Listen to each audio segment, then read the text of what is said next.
Hello friends, എല്ലാവർക്കും magic മസാലയിലേക്ക് സ്വാഗതം. ഇന്ന് ഉപ്പുമാവിൻ്റെ റെസിപ്പിയുമായിട്ടാണ് ഞാൻ വന്നിരിക്കുന്നത്. വളരെ എളുപ്പത്തിൽ തയ്യാറാക്കാൻ പറ്റുന്ന അടിപൊളി സ്വാദിലുള്ള സേമിയ വെച്ചിട്ടുള്ള ഉപ്പുമായാണ് ഇന്ന് ഉണ്ടാക്കുന്നത്. അപ്പോൾ വീഡിയോയിലേക്ക് കിടക്കുന്നതിന് മുമ്പായിട്ട് വീഡിയോ ആദ്യമായിട്ടാണ് കാണുന്നതെന്നുണ്ടെങ്കിൽ ഒന്ന് സബ്സ്ക്രൈബ് ചെയ്തേക്കണേ. നമുക്ക് റെസിപ്പിയിലോട്ട് കിടന്നാലോ. ഉപ്പുമാവ് ഉണ്ടാക്കാനായിട്ട് ഞാനൊരു കടായി വെച്ച് കൊടുത്തിട്ടുണ്ട്. നന്നായിട്ട് ചൂടാവുമ്പോൾ 1 ടേബിൾ സ്പൂൺ നെയ്യ് ഒഴിച്ചു കൊടുക്കാം. ഈ ലോ ഫ്ലെയിമിലാണ് വെച്ചിട്ടുള്ളത്. അതിനുശേഷം നമുക്കിതിലേക്ക് സേമിയ ഇട്ട് കൊടുക്കാം. ഞാനിവിടെ 250 ml കപ്പിൽ 2.5 കപ്പ് സേമിയാണ് ഇട്ട് കൊടുക്കുന്നത്. വളരെ നൈസായിട്ടുള്ള സേമിയാണ് ഞാൻ എടുത്തിട്ടുള്ളത്. നല്ല തിന്നാണ്, കാണുമ്പോൾ തന്നെ അറിയുന്നുണ്ടാവും. ഇതുപോലത്തെ സേമിയ വെച്ചിട്ട് ഉള്ള രീതിയാണ് ഞാൻ കാണിക്കുന്നത്. അപ്പോൾ കുറച്ച് കനത്തിലുള്ള സേമിയ ആണെങ്കിൽ ഈ രീതിയിൽ ഉണ്ടാക്കിയാൽ കറക്റ്റായിട്ട് വരില്ല. അപ്പോൾ നൈസായിട്ടുള്ള സേമിയ വെച്ചിട്ടുള്ള ഉപ്പുമാവ് എങ്ങനെയാണ് പെർഫെക്റ്റ് ആയിട്ട് കുഴഞ്ഞു പോവാതെ ഉണ്ടാക്കിയെടുക്കാൻ നോക്കാം. ആദ്യം തന്നെ നമുക്ക് ഈ സേമിയ നെയ്യിൽ നന്നായിട്ടൊന്ന് റോസ്റ്റ് ചെയ്തെടുക്കാം. ലോ ഫ്ലെയിമിൽ വെച്ചിട്ട് വേണം ചെയ്യാനായിട്ട്, അല്ലെങ്കിൽ പെട്ടെന്ന് ഇതിൻ്റെ കളറൊക്കെ മാറി കരിഞ്ഞൊക്കെ പോവും. അപ്പോൾ ലോ ഫ്ലെയിമിൽ വെച്ചിട്ട് നന്നായിട്ട് ഇളക്കി മിക്സ് ചെയ്തെടുക്കുക. ഇതുപോലെ ഒരു ലൈറ്റ് ഗോൾഡൻ കളറായി കിട്ടിയാൽ മതി. അപ്പോൾ ഇതിവിടെ റെഡി ആയിട്ടുണ്ട്. നമുക്കിതൊരു വേറെ പാത്രത്തിലേക്ക് മാറ്റി കൊടുക്കാം.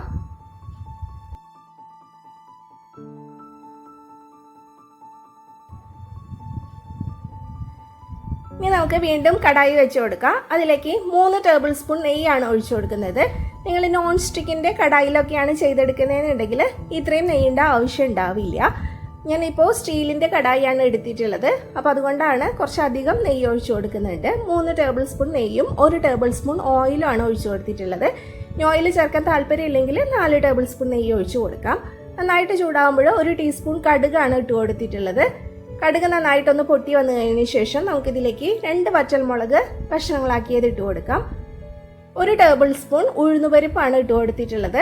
ഉഴുന്നുപരിപ്പ് ചെറുതായിട്ടൊരു ലൈറ്റ് ഗോൾഡൻ കളർ ആവുമ്പോൾ നമുക്കിതിലേക്ക് ഇഞ്ചി ഇട്ട് കൊടുക്കാം. ഇഞ്ചി ചെറുതായിട്ട് അരിഞ്ഞു വെച്ചിരിക്കുന്നതാണ്.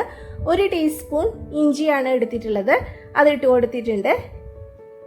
ഇഞ്ചി നന്നായിട്ടൊന്ന് വഴറ്റിയെടുക്കാം. ആ ഇഞ്ചിയുടെ പച്ച ടേസ്റ്റൊക്കെ ഒന്ന് പോയി കിട്ടണം. ചെറുതായിട്ടൊന്ന് മൂത്ത് വന്നു കഴിഞ്ഞാൽ നമുക്കിതിലേക്ക് പച്ചമുളക് ഇട്ട് കൊടുക്കാം. ഞാനിവിടെ 4 പച്ചമുളകാണ് ചെറുതായിട്ട് അരിഞ്ഞിട്ട് കൊടുത്തിരിക്കുന്നത്. 4 മുളക് ഇട്ട് കൊടുത്താൽ അങ്ങനെ അധികം എരിവൊന്നും ഉണ്ടാവില്ല. ഉപ്പുമാവിന് കറക്റ്റ് പാകത്തിനുള്ള എരിവാണ് ഉണ്ടാവുക. അപ്പോൾ കുറച്ചും കൂടി കൂടുതൽ എരിവ് വേണമെന്ന് വെച്ചാൽ അതിനനുസരിച്ചിട്ട് ചേർത്ത് കൊടുക്കുക. കുറച്ച് കറിവേപ്പില ഇട്ട് കൊടുത്തിട്ടുണ്ട്. ഈ പച്ചമുളകും കറിവേപ്പിലയൊക്കെ ഇട്ട് ഒന്ന് വഴറ്റിയതിന് ശേഷം നമുക്കിതിലേക്ക് കാഷ്യൂ ഇട്ട് കൊടുക്കാം. ഒരു 10-12 കാഷ്യൂ ഇട്ട് കൊടുത്തിട്ടുണ്ട്. ഇതിന് പകരം കപ്പലണ്ടി വേണമെങ്കിൽ കപ്പലണ്ടി ഇട്ട് കൊടുക്കാം. ഇഷ്ടമുള്ള നട്ട്സ് ഏതാണോ അത് ഇട്ട് കൊടുക്കുക. നന്നായിട്ട് ഈ നട്ട്സ് ഒന്ന് റോസ്റ്റ് ചെയ്തെടുക്കണം. ഒരു ലൈറ്റ് ഗോൾഡൻ കളർ ആയിട്ടുണ്ട് കാഷ്യൂ. ഇനി ഇതിലേക്ക് നമുക്ക് സവാള ഇട്ട് കൊടുക്കാം. ഒരു വലിയ സവാളയാണ് എടുത്തിട്ടുള്ളത്. നൈസായിട്ട് അരിഞ്ഞെടുത്തിരിക്കുന്നതാണ്. അതിട്ട് നന്നായിട്ടൊന്ന് വഴറ്റിയെടുക്കുക. ഈ സവാള നല്ല സോഫ്റ്റ് ആയിട്ട് വരുന്ന വരെ നമ്മൾ വഴറ്റിയെടുക്കണം. കളറൊന്നും മാറി ബ്രൗൺ കളറൊന്നും ആവണ്ട, നന്നായിട്ടൊന്ന് സോഫ്റ്റായി കിട്ടിയാൽ മതി. ഇപ്പോൾ സവാള ഇവിടെ റെഡി ആയിട്ടുണ്ട്. ഇനി നമുക്കിതിലേക്ക് ക്യാരറ്റ് ഇട്ട് കൊടുക്കാം. ഞാനൊരു മീഡിയം സൈസിലുള്ള ക്യാരറ്റ് ചെറുതായിട്ട് അരിഞ്ഞു വെച്ചിരിക്കുന്നതാണ്, അത് ഇട്ട് കൊടുത്തിട്ടുണ്ട്. ഇനി ഫ്രോസൺ ഗ്രീൻ പീസ് ആണ് ഇട്ട് കൊടുക്കുന്നത്. ഇതാവുമ്പോൾ പെട്ടെന്ന് നമുക്ക് കുക്കായിട്ട് കിട്ടും. അപ്പോൾ ക്യാരറ്റിൻ്റെ ഒപ്പം തന്നെ നമുക്കിത് ഇട്ട് കൊടുക്കാം. ഇനി ഒരു 4-5 മിനിറ്റ് നന്നായിട്ടൊന്ന് വഴറ്റിയെടുക്കാം. ക്യാരറ്റും ഗ്രീൻ പീസൊക്കെ നന്നായിട്ടൊന്ന് വെന്ത് കിട്ടണം. അധികം കുക്ക് ചെയ്യേണ്ട ആവശ്യമൊന്നുമില്ല. ക്യാരറ്റ് ഒന്ന് കഴിച്ച് നോക്കുക. അപ്പോൾ ആ പച്ച ടേസ്റ്റ് ഒന്ന് വിട്ട് കിട്ടിയാൽ മതി. അപ്പോൾ അത് നന്നായിട്ടൊന്ന് വഴറ്റിയെടുത്തിട്ടുണ്ട്. ഇനി നമുക്കിതിലേക്ക് നമ്മൾ റോസ്റ്റ് ചെയ്ത് വെച്ചിരിക്കുന്ന സേമിയ ഇട്ട് കൊടുക്കാം. അതിന് മുമ്പായിട്ട് ഞാൻ ഇതിലേക്ക് 1 നുള്ളു മഞ്ഞൾപ്പൊടി ചേർത്ത് കൊടുക്കുന്നുണ്ട്.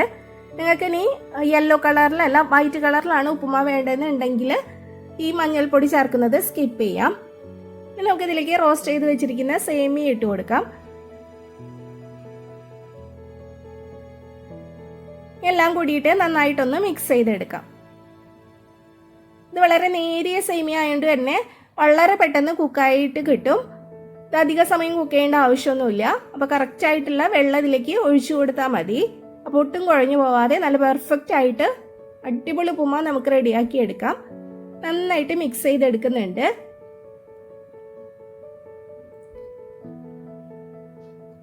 ഇനി ഇതിലേക്ക് നമ്മൾ ഉപ്പ് ചേർത്ത് കൊടുത്തിട്ടില്ല. ആവശ്യത്തിനുള്ള ഉപ്പ് ഇട്ട് കൊടുക്കാം. ഞാൻ 1 ടീസ്പൂൺ ഉപ്പ് ഇട്ട് കൊടുക്കുന്നുണ്ട്. പിന്നെ നോക്കിയിട്ട് ആവശ്യമുണ്ടെങ്കിൽ നമുക്ക് ചേർത്ത് കൊടുക്കാം.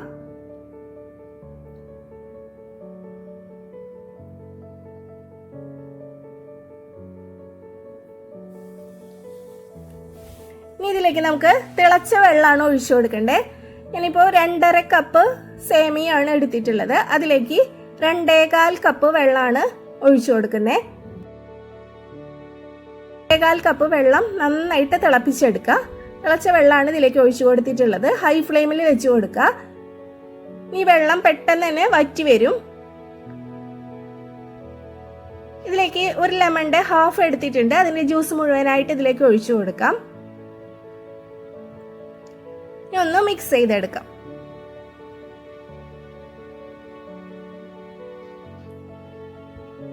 ഇതുപോലെ ഒന്ന് മിക്സ് ചെയ്തതിന് ശേഷം ഒന്നുകൂടി ഒന്ന് പ്രസ് ചെയ്ത് 1-2 മിനിറ്റ് ഒന്ന് ഹൈ ഫ്ലെയിമിൽ വെക്കുക. അപ്പോൾ നന്നായിട്ട് വെള്ളമൊക്കെ വറ്റി കിട്ടും.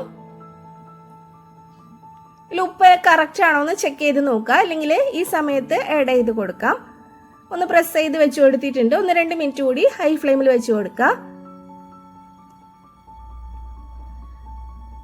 ഇതിലേക്ക് ഒരു 3/4 ടേബിൾ സ്പൂൺ പഞ്ചസാരയാണ് ഇട്ട് കൊടുക്കുന്നത്. ഈ പഞ്ചസാര ചേർക്കുന്നത് സ്കിപ്പ് ചെയ്യരുത്. പഞ്ചസാര ചേർത്താലാണ് ഈ ഉപ്പുമാവിന് ഒരു നല്ലൊരു ടേസ്റ്റ് വരുള്ളൂ.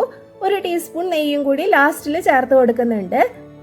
ഇനി എല്ലാം കൂടിയിട്ട് ഒന്ന് മിക്സ് ചെയ്തെടുക്കാം. ഇപ്പോൾ ഒരു 2 മിനിറ്റ് ആയിട്ടുണ്ട്. ഒന്ന് മിക്സ് ചെയ്തെടുക്കാം. ഇതിൽ വെള്ളം മുഴുവനായിട്ട് വറ്റിയിട്ടുണ്ട്. ഇത് കുറച്ച് കുഴഞ്ഞ പോലെയാണ് ഇരിക്കുന്നത്.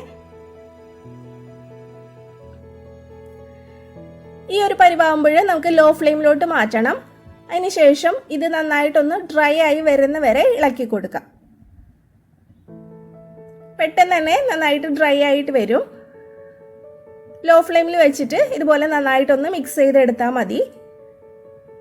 2-3 മിനിറ്റ് ആകുമ്പോഴത്തേനും ഇത് കറക്റ്റ് ആയിട്ട് വരും. ഈ ഒരു പരിവാകുമ്പോൾ നമുക്ക് ഫ്ലെയിം ഓഫ് ചെയ്ത് കൊടുക്കാം. കണ്ടില്ലേ, വെള്ളം മുഴുവനായിട്ട് വറ്റിയിട്ടുണ്ട്. ഇപ്പോൾ ഒട്ടും കുഴഞ്ഞ പോലെയല്ല ഇരിക്കുന്നത്. എന്നാലും ചെറുതായിട്ട് ഇങ്ങനെ കട്ടകൾ പോലെയുണ്ട്. അത് കുറച്ചൊന്ന് ചൂടാറി കഴിഞ്ഞാൽ ഒന്നുകൂടി പെർഫെക്റ്റ് ആയിട്ട് വരും. ഇപ്പോൾ അതാ കുറച്ച് ചൂടാറിയിട്ടുണ്ട്. നമുക്കിതൊരു സെർവിങ് ഡിഷിലോട്ട് മാറ്റി കൊടുക്കാം.